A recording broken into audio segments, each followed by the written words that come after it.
everybody, and welcome back to my channel. My name is Lucy and I'm from Riva Chic.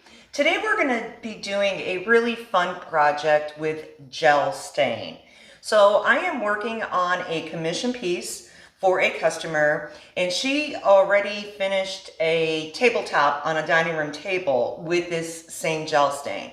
So I am now working this china cabinet bottom, and I need to match the way that she did her dining room table into the china cabinet table. So that's what we're gonna do today.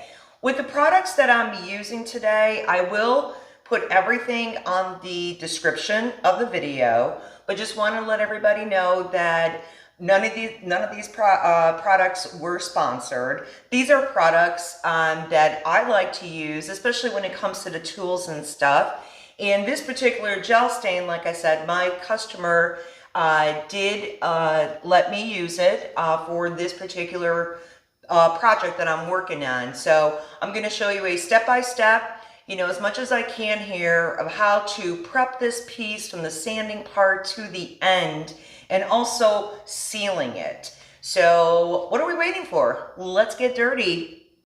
On this project, we'll start by using an Orbit sander with 120 grit sandpaper to remove the finish from this tabletop. Now notice how the sander effortlessly strips away the old surface, leaving it smooth and prepped for a fresh new look. Now the key here is to let the sander glide on its own and not to apply too much pressure on it. If you do that, you could leave, the sanding rings on it, so make sure not to do that. Now I continue sanding all the sides of the table, ensuring a smooth and even surface, just as we did for the tabletop. So same direction, let the sander glide on its own and don't put too much pressure on it. Here's a quick glance, the side that is sanded and the side that is not sanded yet.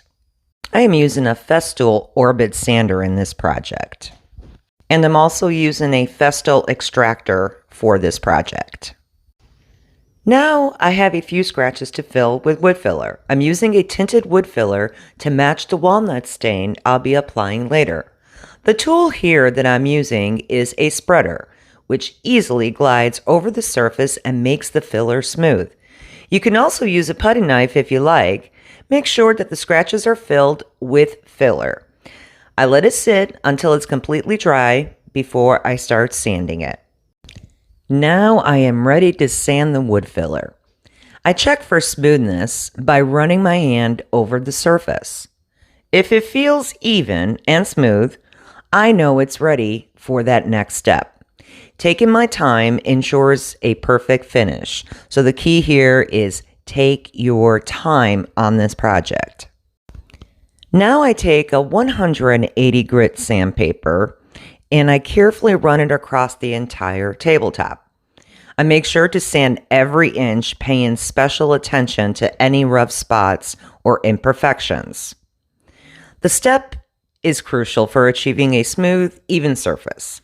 As I work periodically, I'm checking the table with my hand to ensure it's perfectly smooth. This thorough sanding process sets the foundation for a flawless finish in the next steps. So make sure that you do not skip this step. Now I continue sanding the sides with 180 grit sandpaper, making sure they are perfectly smooth as well. It's important to give the sides the same attention as the top to ensure a uniform finish. Now, once I'm confident that all surfaces are smooth, I take a lint-free cloth and then I carefully wipe down the entire table. This step is essential to remove any dust or debris left from sanding. Ensuring that the table is completely clean prepares it for the next steps, giving us a pristine surface to work with. Taking the time to do this thoroughly will make a huge difference in the final result. So now this can get messy. So to ensure that no stain gets on the cabinet, I'm taking saran wrap and covering the top portion of this cabinet. Then I'm using a painter's tape to secure it in place. This extra step helps protect the cabinet surface from any accidental spills or splatters during the staining process. Because as we all know, regardless of what type of stain you use, it can splash. Now, taking the time to properly prep this ensures a really clean and professional looking finish, and you don't want to go back to paint your cabinet, if you get stain on it. Okay, now with the saran wrap in place, I start applying painter's tape around the entire cabinet. This ensures that not a drop of stain touches the cabinet's surface. Additionally, it provides an extra layer of protection as I begin staining underneath the tabletop. These careful measures safeguard against any unwanted spills or stains, maintaining the cabinet's pristine appearance. Remember, taking your time on your project here is key. Now the fun begins. I am now ready to apply the gel stain. I've opted for a stain pad to ensure a smooth finish. This pad is a favorite of mine. Beginning at the top of the corner, I methodically work my way down, ensuring an even application by adding more stain as needed. And just make sure that you check each side while you're staining before you add more to it. The beauty of gel stain, it is forgiving nature. It's nearly impossible to make a mess. Now, I'm not going to say you can't make a mess, but you can fix it easy. If I happen to miss a spot, I can simply go back and apply more. As you can see, it glides on effortlessly, leaving behind a beautiful rich hue. When applying the gel stain to the sides, it's crucial not to oversaturate the pad to prevent any drips. This meticulous process guarantees a flawless result, elevating the entire project to a professional standard. So you can go back, another time in case you just missed a spot. As you can see, that's what I was doing. If you want to darken up a little spot a little more than others, this is the time that you do it, because we will go back to put our second and last coat of this gel stain. Now, if you're using another type of, say you're just using just a regular stain, it is basically similar, to this process. Just making sure that you cover it good, that you keep it smooth. Don't oversaturate that pad. Oversaturating is the key here, because it's really important not to do that, with your project, because it can then surely really make a mess, especially if it's drying, quickly on you.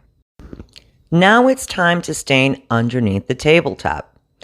Unfortunately, I have to apologize, but I couldn't capture a really good camera angle to show you this step, because it's like right underneath and it was really hard to show, but this kind of gives you an idea what I'm doing. Now that the gel stain has dried, it's time for the next phase.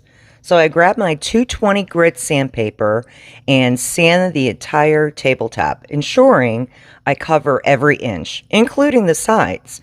This step is crucial as it smooths out any imperfections and prepares the surface for the next application. After sanding, I take a moment to thoroughly wipe down the table, removing any dust or debris. This ensures a clean canvas for that second coat of gel stain, and allowing it to adhere smoothly and evenly. Taking these careful steps guarantees a professional looking finish that enhances the natural beauty of the wood. As we approach the final staining stages of this project, I want to emphasize the importance of attention to detail. Now, I'm circling back to apply the last coat of gel stain. This step is crucial as it ensures that our finish aligns perfectly with our customer's expectations. Particularly matching her dining room table that she did, I'm carefully assessing each area, addressing any missed spots, and ensuring a consistent, smooth application on every side. It's this level of meticulousness that separates good work from exceptional craftsmanship.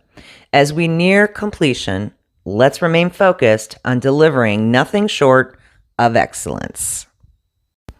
Okay, so in our final step with the gel stain, I'm reapplying it to the sides for that smooth finish we're after. So make sure that every side of the table is covered.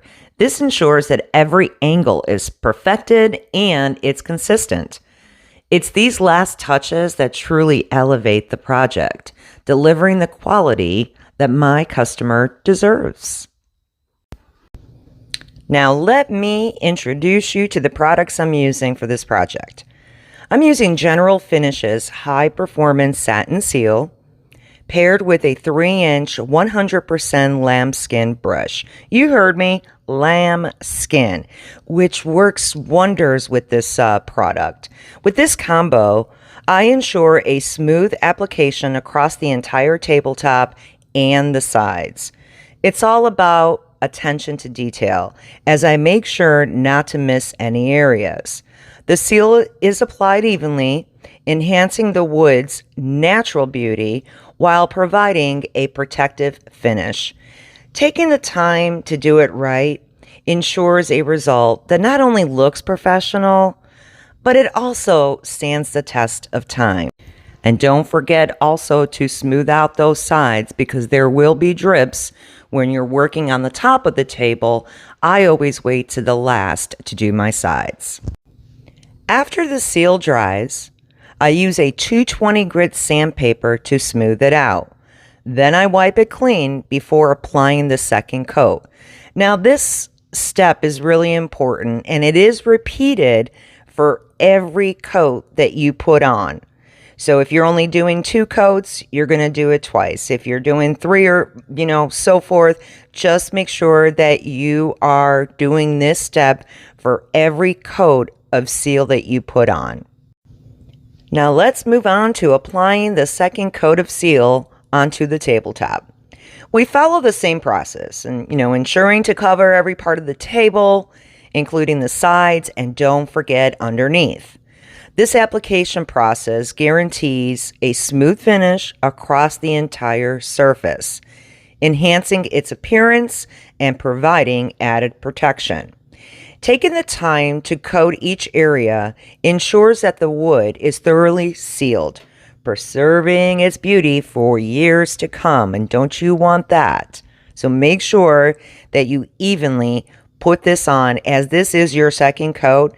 If you miss some areas or you're noticing they're drying out, go ahead and apply at this point and just keep on smoothing it out and then let it completely dry. And here she is. Isn't she a beauty? So I ended up applying 3 coats of seal on this project for my final application, and it is a beauty, and I hope that my customer loves it as much as I do. Well, how about that, guys? Isn't that pretty cool? I hope that you enjoyed this video from the beginning to the end. And if you did, I hope that you can subscribe to my channel, give me a thumbs up, and also click on that notification bell so every time I do post a new video, you will be notified. And like I mentioned earlier, I will be posting all of the supplies and tools that I use in today's video in the description. Till next time, bye-bye.